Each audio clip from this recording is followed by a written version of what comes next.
Hi, third grade. I'm back. This is the last chapter of the book. We're going to finish it together. Even though I'm not reading it with you, I'm going to read it to you, and hopefully you will watch that. So let's end our last book of third grade, all right? The Greening Spring, and that's something we've been hearing in some of the songs that Lewis has been playing. Lewis and Serena are more in love than ever. When spring came, they flew north. Lewis wearing his trumpet and his slate and his chalk pencil and his medal. Serena wearing nothing at all. Now that he no longer had to work and earn, Lewis felt a great sense of relief. No more would he have to carry a money bag around his neck. The two swans flew high and fast, 10,000 feet above the earth. They arrived at last at the little pond in the wilderness where Lewis had been hatched. This was his dream, to return with his love to the place in Canada where he had first seen the light of day. He escorted Serena from one end of the pond to the other and back again. He showed her the tiny island where his mother's nest had been. He showed her the log Sam Beaver had been sitting on when Lewis had pulled his shoelace because he couldn't say beep. Serena was enchanted. They were in love. It was spring. The frog was waking from his long sleep. The turtle was coming to life again after his nap. The chipmunk felt the warm air, soft and kind, blow through the trees, just as it did in that springtime when Lewis's father and mother had visited the pond to nest and raise their young. The sun shone down, strong and steady. Ice was melting. Patches of open water appeared on the pond. Lewis and Serena felt the world changing, and they stirred with their new life and rapture and hope. There was a smell in the air, a smell of earth waking after its long winter.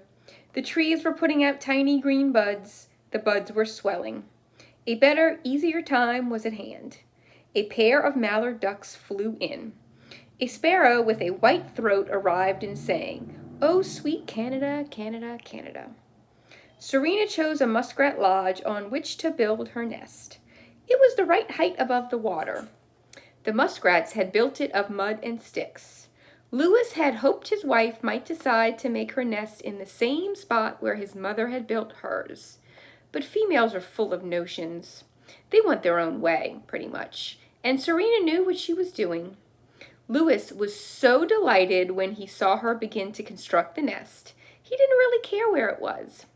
He raised his horn to his mouth and played the beginning of an old song called "It's delightful to be married, to be married." Then he helped by bringing a few pieces of coarse grass. Rain or shine, cold or warm, every day was a happy day for the two swans. In time, the eggs were laid and the cygnets were hatched, 4 of them. The first sound the baby swans heard was the pure, strong sound of their father's trumpet. "Oh, ever in the greening spring," he played, "by bank and bow retiring."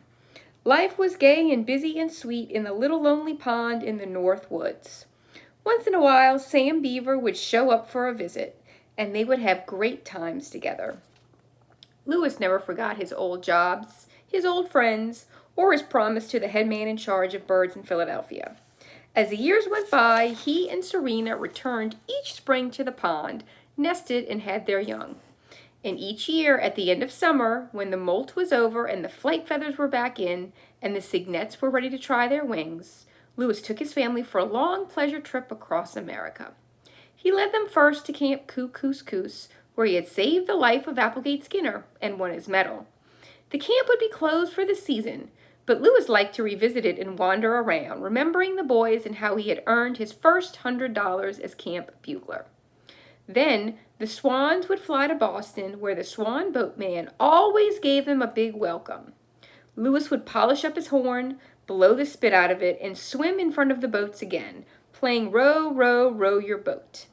And the people of Boston would hear the familiar sound of the trumpet of the swan and would flock to the public garden. Then the boatman would treat Lewis and Serena to a night at the Ritz Hotel, while the cygnets spent the night by themselves on the lake, watched over by the boatman. Serena dearly loved the Ritz.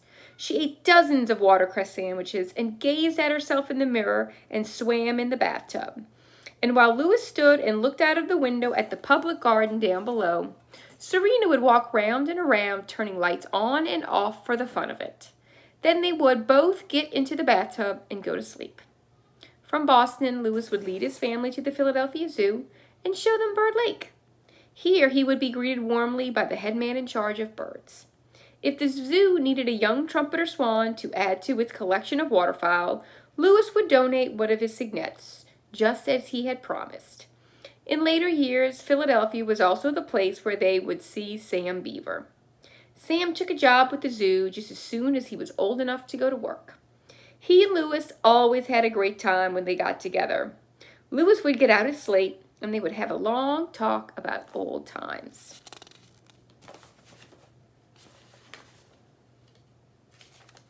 After visiting Philadelphia, Lewis would fly south with his wife and children so they could see the great savannas where alligators dozed in the swamp water and turkey buzzards soared in the sky. And then they would return home to spend the winter in the Red Rock Lakes of Montana, in the lovely, serene Centennial Valley, where all trumpeter swans feel safe and unafraid. The life of a swan must be very pleasant and interesting. And of course, Lewis's life was particularly pleasant because he was a musician. Lewis took good care of his trumpet. He kept it clean and spent hours polishing it with the tips of his wing feathers. As long as he lived, he felt grateful to his father, the brave cob who had risked his life in order to give him the trumpet he needed so badly. Every time Lewis looked at Serena, he remembered that the sound of the trumpet was what had made her willing to become his mate. Swans often lived to be very old. Year after year, Lewis and Serena returned in spring to the same pond in Canada to raise their family. The days were peaceful. Always, just at the edge of dark, when the young cygnets were getting sleepy, Lewis would raise his horn and play taps, just as he used to do at camp long ago. The notes were sad and beautiful as they floated across the still water and up into the night sky. One summer, when Sam Beaver was about 20, he and his father were sitting in their camp in Canada. It was after supper. Mr. Beaver was rocking in a chair, resting after a day of fishing. Sam was reading a book. "Pop," said Sam, "what does crepuscular mean?" "How should I know?" replied Mr. Beaver. "I never heard the word before." "It has something to do with rabbits," said Sam. "It says here that a rabbit is a crepuscular animal." "Probably means timid," said Mr. Beaver. "Or maybe it means that it can run like the dickens. Or maybe it means stupid. A rabbit will sit right in the middle of the road at night and stare into your headlights and never get out of the way. And that's how a lot of rabbits get run over. They're stupid."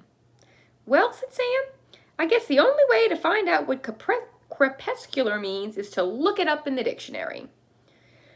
"We haven't got a dictionary here," said Mr. Beaver. "You'll have to wait till we get back to the ranch."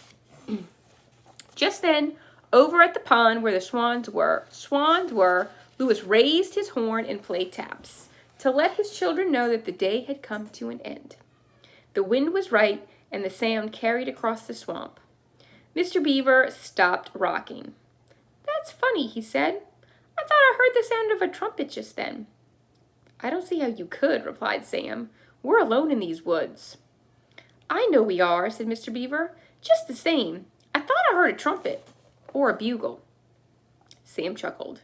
He had never told his father about the swans in the pond nearby. He kept their secret to himself. When he went to the pond, he always went alone. That's the way he liked it, and that's the way the swans liked it. "Whatever happened to your friend Lewis?" asked Mr. Beaver. "Lewis was a trumpeter. You don't suppose he's around here somewhere, do you?" "He might be," said Sam.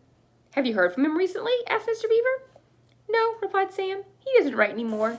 He ran out of postage stamps, and he has no money to buy stamps with." "Oh," said Mr. Beaver. "Well, the whole business about that bird was very queer. I never did fully understand it."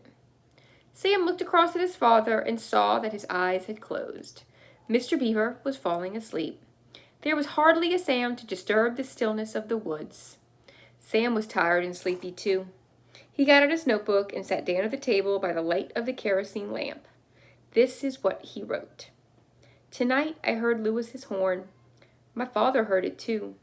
The wind was right, and I could hear the notes of taps, just as darkness fell. There is nothing in all the world I like better than the trumpet of the swan. What does crepuscular mean? Sam put his notebook away. He undressed and slid into the bed. He lay there, wondering what crepuscular meant. In less than 3 minutes, he was fast asleep. On the pond where the swans were, Louis put his trumpet away. The cygnets crept under their mother's wings.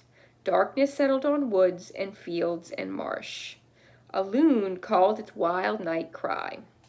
As Louis relaxed and prepared for sleep, all his thoughts were of how lucky he was to inhabit such a beautiful earth, how lucky he had been to solve his problems with music, and how pleasant it was to look forward to another night of sleep and another day tomorrow, and the fresh morning and the light that returns of the day. The end. Well, I hope you guys liked the book. I barely got to read any of it to you while we were in the classroom together. So your last test on it will be tomorrow. Enjoy.